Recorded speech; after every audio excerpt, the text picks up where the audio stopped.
차이나나옵니다. 오늘은 유한타증권의 김석환 대리와 함께 중국 시황 확인해 보겠습니다. 대리님 안녕하세요. 안녕하십니까? 네, 오늘 중국 증시 거래량이 조금 줄어드는 부담감 속에 조금 약한 흐름 이어지고 있는데요. 현재는 전일 대비 0.86% 하락한 3,603포인트대 지나가고 있습니다. 오늘 중국 증시 특징으로는 무엇이 있을까요? 네, 일단 오늘 중국 증시는 열리지만 후광퉁 거래는 불가한다는 점 여러분께 좀 참고하시면 좋을 것 같고요. 실제 방금 말씀하셨던 것처럼 크리스마스를 앞두고 상당히 거래량이 좀 한산한 모습을 좀 보이고 있습니다. 현재 차트상의 움직임부터 먼저 좀 살펴보도록 하겠습니다. 일단 상해 종합지수 같은 경우는 지속적으로 수렴형의 과정이 좀 진행이 되고 있는 이 과정에 있다라고 볼 수가 있겠는데요. 자, 보시다시피 이 직전 고점인 3,650포인트 부근에서 다시 한번 재차 조정이 나오고 있는 모습이다라고 볼 수가 있겠습니다. 항상 이렇게 수렴형 과정에서는 조만간 방향성이 결정될 것으로 예상이 되는데, 일단 이 하단 이탈만 나오지 않는다면 일단은 오히려 좀 상방적으로 올라갈 수 있는 가능성이 좀 더 있다라고 볼 수가 있겠는데, 일단 지난해 11월 초에 나타났던 이러한 거래량이 한 번 더 동반이 되어야 된다라고 보시면 되겠습니다. 만약 거래량 동반과 함께 직전 고점을 돌파하는 움직임이 나타나게 된다면 이미 뭐 한 달 전부터 말씀을 드리고 있지만 재차 4,000포인트까지 한번 상승할 수 있는 여력이 발생할 수 있다라고 볼 수가 있겠습니다. 그렇기 때문에 일단 크리스마스가 끝나는 다음 주 정도까지는 일단 좀 상황을 좀 더 지켜보셔야 되지 않을까 생각이 됩니다. 중국 인민은행이 중국의 외환시장 거래할 수 있는 시간을 7시간 정도 연장을 했습니다. 그래서 밤 11시 반까지 거래가 가능하다라고 하는 점. 일단 전반적으로 선진국들 같은 경우는 24시간 다 거래가 가능할 수 있는 구조인데, 아직까지는 중국의 제도적인 부분들이 아직 보완해야 될 부분이 많다라고 하는 것. 하지만 점진적으로 좀 계속해서 시장을 개혁해 나가고 개방해 나가고 있다라고 하는 점은 긍정적으로 보셔도 되지 않을까 생각이 됩니다. 또 하나는 중국의 사회과학원에서 보고 자료를 발표했는데요. 올해 중국의 GDP 성장률 같은 경우는 7%대를 예상을 했고, 내년 같은 경우는 약 6.6에서 6.8%로 하방 압력이 발생할 것이다라고 예상을 했습니다. 이런 부분들 같은 경우는 지난 주말에 끝났었던 중앙경제공작회의에서 역시 내년에 재정수지 적자를 감수하고서라도 적극적인 부양책을 하겠다라는 이러한 내용들이 있었기 때문에 일단 정부 차원에서의 적극적인 부양책도 기대해 볼 수 있는 부분이다라고 볼 수가 있겠습니다. 오늘 업종별 흐름을 좀 살펴보시면, 전일 같은 경우는 증권주의 흐름이 상당히 좀 양호한 모습이었는데, 오늘 증권주가 좀 큰 폭의 하락세를 좀 보이고 있다고 볼 수가 있겠고요. 해운, 부동산, 항공우주와 관련한 업종들이 약 3% 내외의 하락세를 좀 보이고 있는 모습입니다. 하지만 농업이라든지 바이오, 임업 관련한 업종들 같은 경우는 0.5에서 1%대의 상승을 현재 보이고 있습니다. 이번엔 주요 이슈 확인해 보겠습니다. 중국의 전통 의약법인 중의약법이 조만간 입법화될 예정이라고 하는데요. 중의약법과 관련된 내용도 전해주시죠. 네, 중국 같은 경우 이제 서양의 양학과 견줄 수 있는 중국의 중의학이라고 하는 부분이 있는데요. 일단 중의학 같은 경우는 실제 이와 관련한 법안은 1983년에 입법이 제안됐었는데, 무려 32년 만에 이제 내년 전국인민대표회의에서 심의할 수 있는 안건으로 일단 상정이 됐다라고 보시면 되겠습니다. 실제 이러한 흐름들로 인해서 중의학 산업의 질적이 그리고 양적 성장이 될 수 있는 발판이 마련이 됐다라고 보시면 되겠고요. 그렇기 때문에 관련 제약주들의 흐름도 상당히 좀 양호하게 움직이고 있다라고 볼 수가 있겠습니다. 대표적인 북경 동인당이라든지 중신제약이라든지 광동 강미제약, 그리고 천진천사료 제약 등 관련한 종목들이 많은 만큼 중국의 중의학 관련한 종목들은 여러분들께서 반드시 좀 체크해 놓으셔야 된다라고 보시면 되겠습니다. 비단 중의학뿐만이 아니라 중국 내 고령화가 꾸준하게 좀 진행이 되고 있는 부분이기 때문에 제약과 바이오 관련한 산업들의 수혜가 중장기적으로 예상이 되는 부분이다라고 보시면 되겠습니다. 그렇기 때문에 이와 관련한 부분들은 좀 정리를 해 놓으실 필요가 있겠습니다. 네, 또 보스턴 컨설팅 그룹이 중국의 소비 동향 보고서를 발표를 했죠. 결과가 어떻게 나왔나요, 대리님? 네, 보스턴 컨설팅 그룹이라고 하면 세계적으로 유명한 컨설팅 회사인데요. 이와 관련해서 중국의 소비 시장이 향후 5년 동안 약 2.3조 달러 정도가 그 규모가 증가할 것으로 예상이 된다라고 보고서를 발표했습니다. 무려 2.3조 달러이고요. 실제 2020년 되면 그 소비 시장 규모 자체가 2.3조 달러 증가한 6.5조 달러에 달할 정도다라고 이렇게 얘기를 했고요.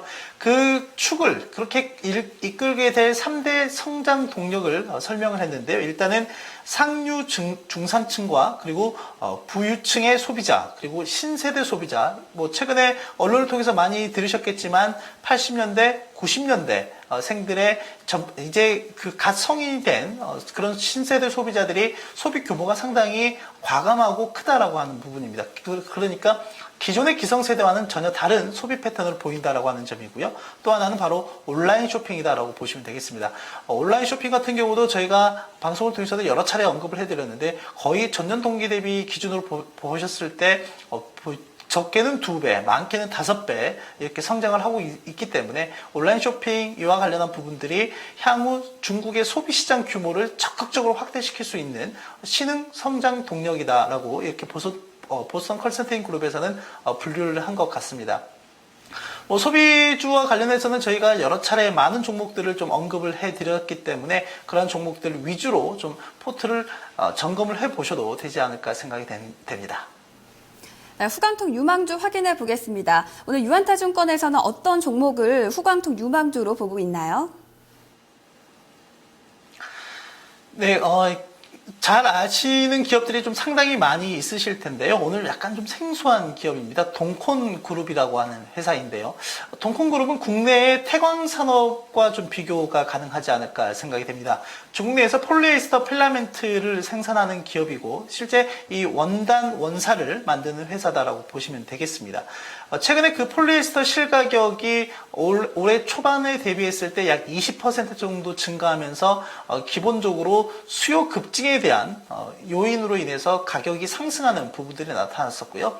판매량 같은 경우도 전년 동기 대비 약 15에서 20% 증가하는 부분이 나타나면서 기본적으로 매출액을 봤을 때 가격과 수량의 판매량이 동시에 증가하면서 실적이 크게 개선될 것으로 예상이 된다라고 볼 수가 있겠습니다. 특히 이번 3분기에는 약간의 일회성 비용이 반영이 되면서 실적 부분이 약간 둔화되는 모습이 좀 나타나긴 했었는데 올 4분기 그리고 내년까지는 전반적으로 양호한 실적 흐름을 좀 나타낼 것으로 보여집니다. 자, 트레이더 화면을 통해서 한번 점검을 해보도록 하겠습니다. 자, 일단 보시면 동콘그룹 같은 경우는 방금 말씀드렸던 것처럼 실제 지난해부터 꾸준하게 특히 올해 상반기에 상당히 양호한 실적 개선의 움직임이 나타났었는데 이 3분기에 일회성 비용의 증가로 인해서 실적이 좀 둔화되는 모습이 나타났었습니다. 그러면서 주가가 좀 조정이 나타나는 모습이었고 실제 중국 시장 전반적인 조정과 함께 이 실적 둔화에 대한 부분들이 어느 정도 주가에 충분히 반영이 되어 있다라고 보시면 되겠습니다. 그리고 최근에 같은 경우는 일단 앞서 말씀드렸던 4분기 그리고 내년에 대한 실적 기대감으로 인해서 주가가 점진적으로 회복 국면에 있다라고 볼 수가 있겠습니다. 차트 상위 움직임도 한번 살펴보도록 하겠습니다.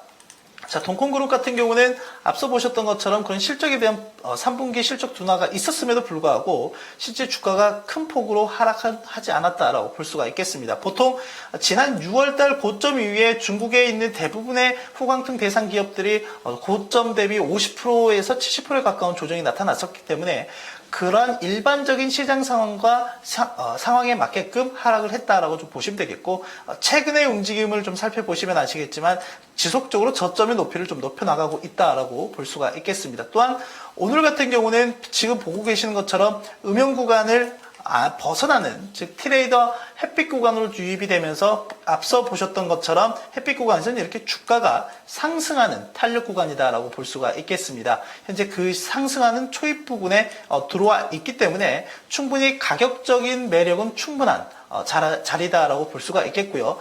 여기에서 한 가지 더 기술적인 흐름에서 매매할 수 있는 전략을 말씀을 드리면 직전 고점인 15위안을 추가적으로 상승하는 모습이 나타나게 된다면 현재가 그리고 15위안 돌파하는 시점에서 추가적인 매수도 가능하다라고 볼 수가 있겠습니다. 뿐만 아니라 지금 앞서 말씀드렸던 것처럼 중국의 소비 시장 자체가 향후 5년간 연평균 9%가 넘는 흐름으로 좀 성장할 것으로 예상이 되기 때문에 그에 따라서 의류 소비도 당연히 증가할 수밖에 없다라는 점, 그런 면에서 원재료를 제공하고 있는 이 기업 동콩그룹이 어느 정도 수혜가 예상이 되는 부분이다라고 볼 수가 있겠습니다. 그렇기 때문에 현재 가격적인 측면에서는 상당히 매력적인 구간이기 때문에 동콩그룹이라고 하는 회사 관심 있게 보시면 좋을 것 같습니다.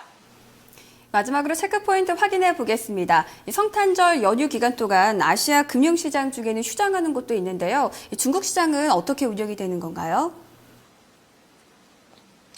네, 일단 실제 그 후광퉁 시장 같은 경우, 중국 같은 경우 오늘은 장이 열렸지만 홍콩을 통해서 우리가 투자를 하기 때문에 결제 업무 때문에 일단은 후광퉁 거래가 안 된다라고 보시면 되겠습니다. 중국도 일단 오늘은 거래가 되고 내일은 휴장이다라고 보시면 되겠고요. 아직 연말 일정에 대해서는 나오지 않았기 때문에 다음 주에 다시 한번 체크해야 될 것 같습니다. 네, 대리님 오늘 말씀 고맙습니다. 감사합니다. 네, 지금까지 유안타증권의 김석환 대리와 함께 중국 시황 확인해 봤습니다.